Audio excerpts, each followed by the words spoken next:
So you just mentioned university. So you're going through high school, designing all this stuff, working, and the design is on the brain, and everything's working towards. Come around to go to university. Where do you go and what do you study? So at that time, in about 1999, 2000 is when I graduated. Oklahoma State University in Stillwater, they were one of the top 10 design schools in the nation. So I didn't grow up being a huge Pokes fan, but that's where I chose to go because they were really the best in the country, and they were FIDER accredited and all of these things. So I went there because of their design school for sure. So when you go to Stillwater, you go to design school. Mm-hmm.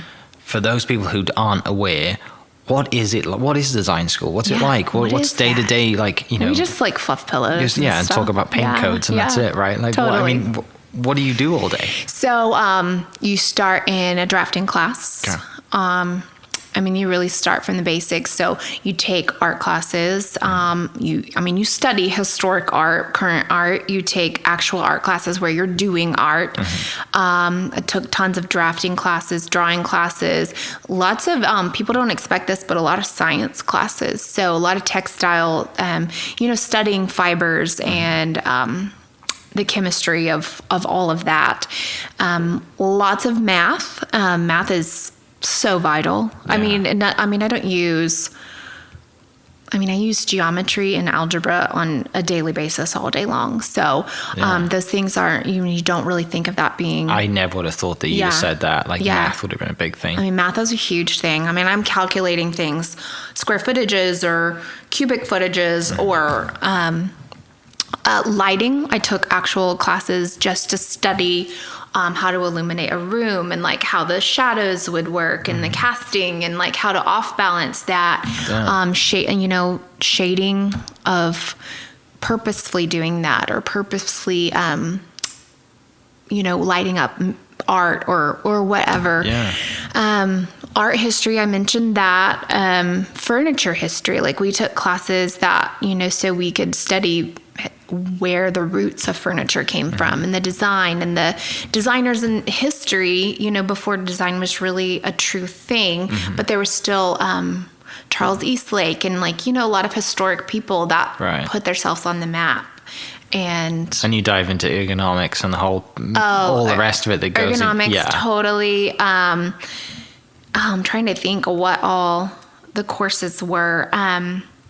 What was your big project that you did? Did you do a final project every year, or was it just your senior year that you did a huge project? No, we did projects.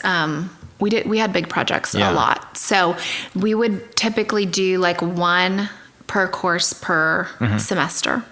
So, so a lot of people don't know this, but when you enter as a freshman, I don't know if it's like that now, but when I entered, there's about 100 freshmen that come in for design school, but they only accept 33 students at the end of sophomore year. Wow. So you could be one of 67 students that got cut easily. So you had 2/3 chance that you were not going to get into design school. And so you kind of had to roll the dice, how bad do you want this coming in freshman year and thinking I'm good enough, I'm going to make the cut. Right. Or I'm going to take 2 years of college and either you have to wait a full year to reapply to design school. Yeah. So thankfully I made the cut. But if you don't, you could take those hours, a lot of them, and put them towards a merchandising degree or something like that. Would they get design as a minor as well?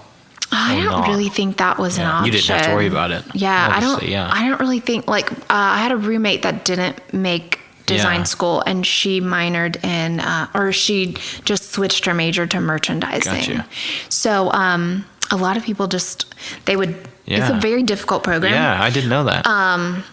It's not you have to be super intellectual, but you have to be very dedicated. I took tons of AutoCAD classes and computer classes and, that's all changed now, right? With all technology and everything. Now it's much easier now than it was, doing AutoCAD. And I had a couple of back home, it was design technology classes. And I loved them because we got to do, build stuff and hang out. And I had to walk into my this is super UK as well. I used to walk into my teacher's classroom and just put the kettle on and have a cup of tea with all my mates and my teacher and talk about what we're going to do today. Yeah. And we had like a laser cutter and all this stuff. And That's cool. Some of the best stories that we've got, from high school are from cool. that teacher, Mr. Canton, who's hilarious. It's funny how you remember But we used to build them. stuff, right? We used to build like, furniture or chairs or shelving was like our projects that we did. And with the laser cutter, I think I just designed like a kid's puzzle or whatever, super easy to do. I think I still have it back home cool. somewhere.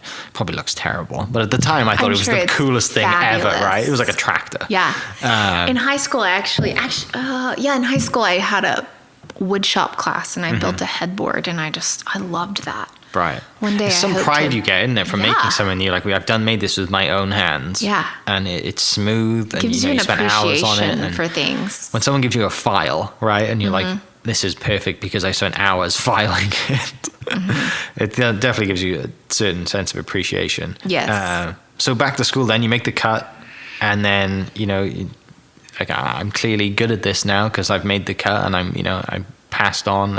Your parents, another way to prove to them that you're clearly going to be good at what you do. Yeah, so that's like an 8-hour exam. Yeah. And so you go in that morning for that exam, for the admissions exam, and you design an entire house that day. So you draw a floor plan, you do a furniture plan. I still to this day don't know how we did all that we did in those Right. 8 hours. In one But I sitting, loved it 8 in one hours, sitting. one day. Yeah. Yeah, that's intense. I mean, I don't even remember taking a restroom or a lunch break that day. Like it was very intense. Yeah. Yeah. But you make the cut. I made the cut. And then you go on to what is design school then of those 33 people. Yes. And then is it just kind of, because the class is now shrunk, it's probably more focused Very. on, it's more intimate, it's more focused, and And you you have- dive into so much stuff. You better like your classmates because you have every class Right. all day, every day with them for the next 2 years. So it's funny because if people are like, oh, I know so-and-so in design school, you never met them because you only had your year. Right. So you couldn't take classes outside of your year. So they very much went in sequence. Yeah. So you didn't really have much of a college life then, as some would as others, I guess. I would say it's experience. different for sure. Yeah, because you spend all of your time in the labs, Right. either the computer Kind of labs a lot or like the, an athlete then. Kind of similar, right? Because college athletes. I mean, yeah, I guess so. The hours that you probably spend, Yeah. that they spend being an athlete, you spend in the lab and stuff. Architecture school's very much the same way, only there's, you're in just a little. Yeah.